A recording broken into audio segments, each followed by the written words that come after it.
आइए पुनः एक बार फिर यूट्यूब चैनल में स्वागत है। सभी को जय माता दी। भक्तों, ये जगदम्बे जगत जननी कृपा सिंधु दातार, जन्म जन्म की दास में माँ मेरी करो संभार। भक्तों, या देवी सर्वभूते शक्ति रूपेण स्वच्छता नमस्तस्यै नमो नमः। सभी को ढेर सारा नववर्ष की हैप्पी न्यू ईयर, हार्दिक हार्दिक बधाई, शुभकामनाएं। सभी का जीवन मंगलमय हो। और आप कैसे हैं, कमेंट पे अवश्य लिख करके अपने सुझाव प्रस्तुत कीजिए। और आइए कथा को फिर चलते हैं पुनः। इसके पहले प्लीज़ आप सभी निवेदन है, रिक्वेस्ट है कि आप अगर न्यू मेरे व्यूअर हैं तो मेरे यूट्यूब चैनल को सब्सक्राइब करके, लाइक करके, साथ में ऑल नोटिफिकेशन जो है प्रेस कर लीजिएगा, ताकि जब भी मैं वीडियो को सेंड करूँ, अपलोड करूँ, आपको सर्वप्रथम फर्स्ट मेरी जो है नोटिफिकेशन प्राप्त हो सके। आई कथा चलते हैं। एक सेठ सेठानी थे जो बहुत बड़े धर्मात्मा थे, धर्मज्ञ थे, और जब माता का पूजन आवाहन बड़ी श्रद्धा से करते थे। अक्षय तृतीया जब पड़ती थी तो जो है माता रानी को जो है व्रत करते थे, माता रानी का जो है पूजन आवाहन साधना करते थे, और यथाशक्ति भोग आदि भंडारे का प्रसाद बनवा करके माता रानी को भोग लगा के वितरण करवाते थे। और साथ में किसी सोनार की दुकान पे जा कर के एक आभूषण लाते और आभूषण माता रानी को अर्पण करते थे। उनके 2 बेटे थे, दोनों धार्मिक प्रवृत्ति के थे, और श्रेष्ठानी भी धार्मिक प्रवृत्ति के थे।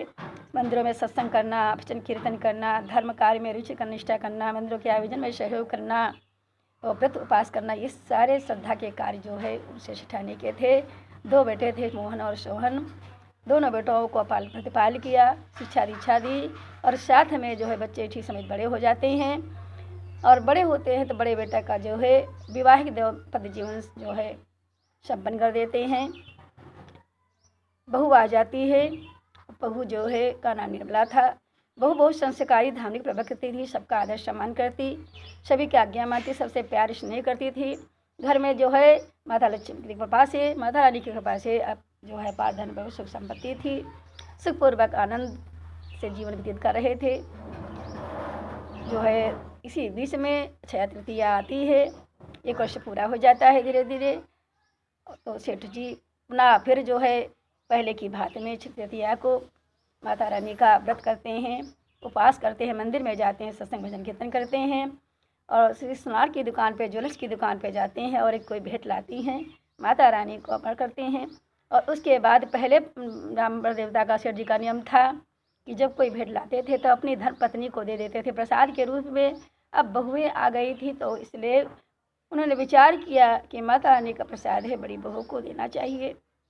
तो बाद में उसी जो है आभूषण को जो माता रानी का प्रख्या बड़ी बहू को दे देते। बड़ी बहू प्रेम से उसको स्वीकार करती है, और सभी परिवार फैमिली के जितने भी सदस्य थे सही माता रानी के उपासक थे, व्रत करते, साधना करते, सत्संग करते, और जो है भजन कीर्तन करते, और माता रानी का था सत्य भोग लगा करके जगराते करवाते।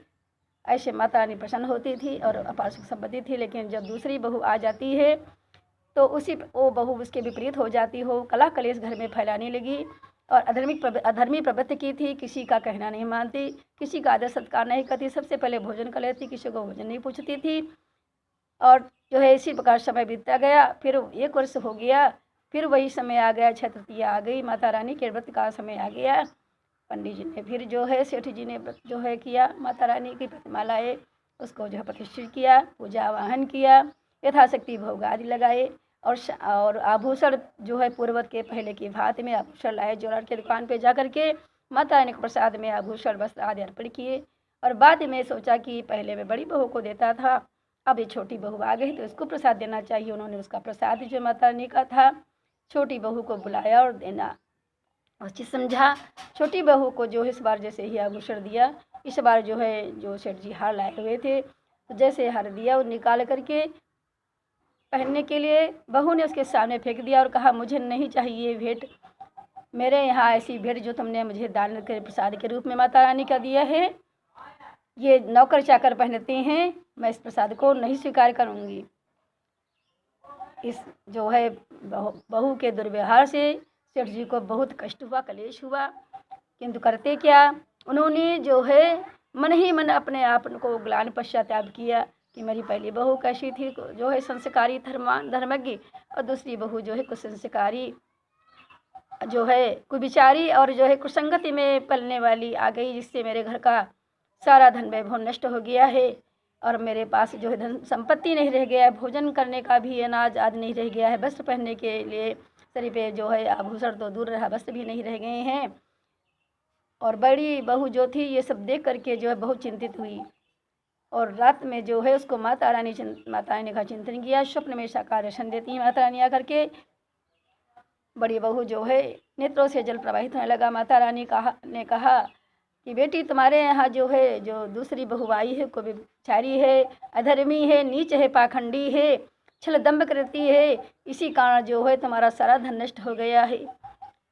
रहने के लिए मकान भी नहीं रह गया था, दूसरे मकान किराए पर रहने लगे, धन वैभव जो भी था सब नष्ट हो गया, सब बिक गया उनका मकान जो है माता रानी के प्रकोप से।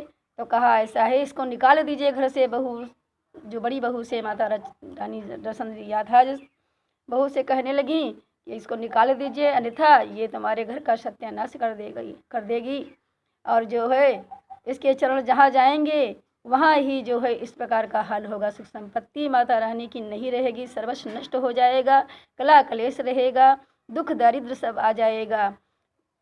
आज जो है सुबह प्रातः काल जब होता है तो बड़ू बहू जो होती है अपने जो है ससुर को ये समाचार सुनाती है। माता रानी ने पिताजी मुझको दर्शन दिया है कि ये सब किस कारण हो रहा है, ये तुम्हारी बड़ी बहू के कारण, छोटी बहू के कारण हो रहा है, इसको निकाल दीजिए, इसलिए जो है मेरी वर्षा तुम्हारे यहाँ कृपा नहीं होती है और फिर से तुम सुखी हो जाओगे। सब लोग चिंता करने की कोई बात नहीं है। ऐसा सुन करके समाचार से जो है पंडित जी छोटी बहू को घर से निकाल देते हैं और अपने मैके को चली जाती है। वहाँ पर उसके पिताजी जब समय मौके में जिस समय पहुँची है जाके, पिताजी ने जो है अपनी कन्या को जब देखा बेटी को तो समझ गए कि इसके ऊपर माता रानी का प्रकोप है, इसने अवश्य कोई गलत कार्य नीच कार्य किया है।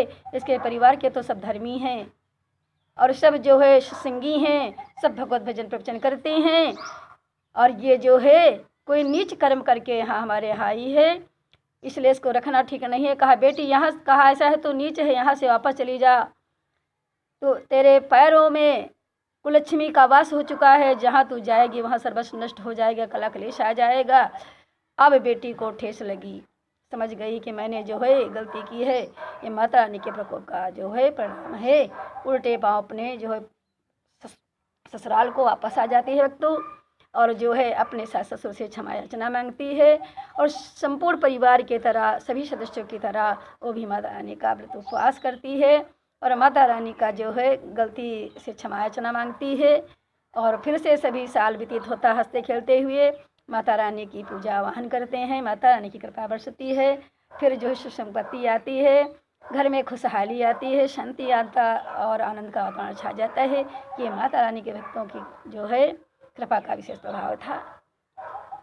तो ये सुंदर सी कथा आपने पुण्य शास्त्री के मुखार में से श्रवण की। यदि आपको बेटर लगे, पसंद आए, इसको अधिक से लाइक करें, शेयर करें, न्यू वाले सब्सक्राइब करें। आप सभी से निवेदन है, रिक्वेस्ट है और ढेर ढेर सारा प्यार आपको जो है आशीर्वाद है, अभिनंदन है। कृपया वीडियो को जो है बीच में स्किप मत करना, फुल वॉचिंग टाइम देना, subscribe my channel. Thank you so my video watching, thank you so my waiting. चलते हैं सभी से मेरा happy new year. Thank you. जय माता की।